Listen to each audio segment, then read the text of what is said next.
Welcome back, guys. I hope that you like the content of the course that has been presented so far, and I've got a good news for you. I've got more award-winning XSS attacks in this course, and the next one on the list is XSS via cookie. So let me discuss it right now in this video. Let me start with the following statement. XSS attack is not only about get and post parameters, and I want you to keep this statement in mind. Many people who are testing for XSS attacks are just focused on get and post parameters. But this is the classics. When you want to be a successful XSS hunter, then you have to focus on something non-standard. And this is what I already explained to you in this course.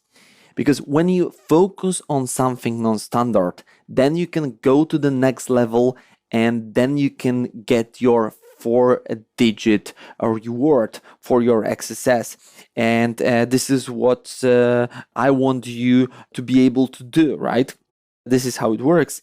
And as I already told you, XSS via cookie is another great non-standard XSS attack. Now, let me tell you what people are saying about this attack, because this is quite interesting.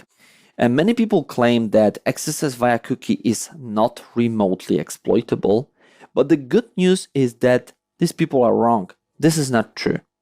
And now, why is that so important that an attack is remotely exploitable? The attack like this, XSS via cookie.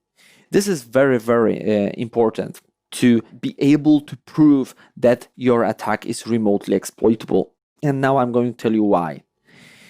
When you want to get a 4-digit reward for your XSS attack, then you must prove to the bug bounty program owner that your attack is remotely exploitable.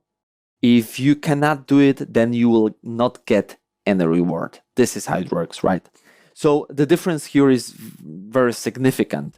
If you can prove that XSS via cookie is remotely exploitable, then you can get a couple of $1,000s. If you cannot prove it, then you will get $0.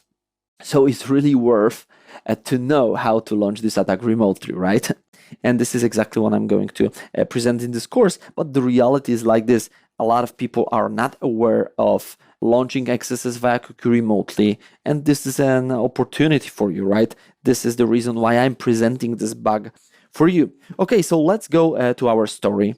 And the story is like this: how to remotely launch an XSS via cookie on a.example.com. This is our story. This is our challenge. This is what we want to achieve. And now I'm approaching the technical part of this video, right? And now I'm gonna show you how you can do it. And please be focused throughout this explanation, because it's not so straightforward. I'm going to discuss different subdomains here, but I hope that everything will be clear at the very end of this video. Okay, XSS via cookie on domain a.example.com. How to do it? Let's start with XSS attack on domain b.example.com. So we've got another subdomain of example.com. It might be strange at the first glance that we are starting with an XSS attack on a different subdomain, but please give me a chance to go through the story, and then at the very end you will see that it makes sense, okay? So we've got an XSS attack on b.example.com. If you can find something like this, then you can set a cookie with domain attribute, and the value of this attribute can be .example.com. Please notice this leading dot in front of example.com, because it's crucial here. When you've got something like this, then the cookie is set remotely in a cookie jar of the victim, and this cookie will be appended to the outgoing requests to example.com and subdomains of example.com. And now the interesting part is and subdomains of example.com. And this leading dot in front of example.com is responsible for the second part of the statement, and subdomains of example.com, right? So this is how you can ask the browser of the victim to send out this cookie to all subdomains of example.com, right? and you can ask the browser of the victim to do it as a result of an XSS attack on b.example.com. I hope that it is clear up till now. Please notice that this is very interesting. We are talking about sending out this cookie to all subdomains of example.com.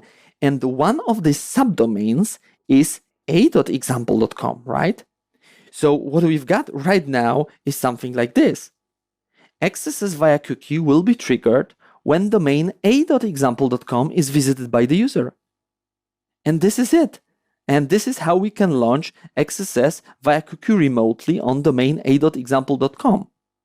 We can find an XSS attack on another subdomain of example.com. So on, for example, b.example.com, we can use this XSS to set a cookie remotely in a cookie jar of the user with a specially prepared value of domain attribute, and this value is .example.com. This way, we ask the browser of the victim to send out this cookie to all subdomains of example.com. And at the very end of the story, our XSS via cookie will be just automatically triggered when the domain a.example.com is visited by the user. And that's it. So we are just using an XSS on b.example.com to set this cookie remotely in the cookie jar of the user. And then when domain a.example.com is visited by the user, then XSS via cookie is automatically triggered. And voila, we've got what we wanted to have. We've got remotely exploitable XSS via cookie on domain a.example.com. And now what is beautiful in the story is that if your domain a.example.com is extremely sensitive domain, and b.example.com is very insensitive domain, then this attack is even more cool, right? Because you can launch an XSS attack on very insensitive domain b.example.com, and at the very end, be able to launch remotely an XSS via cookie on a very sensitive domain a.example.com. It's cool, isn't it? And this is the beauty, of this attack. That's how you can make this attack work. And I can't wait to present it to you in the demo. So I hope that this is clear for you, more or less. If something is not clear, then I believe that everything will be clear after the demo. So yeah, let's jump to the demo and let's see how this beautiful attack works in practice.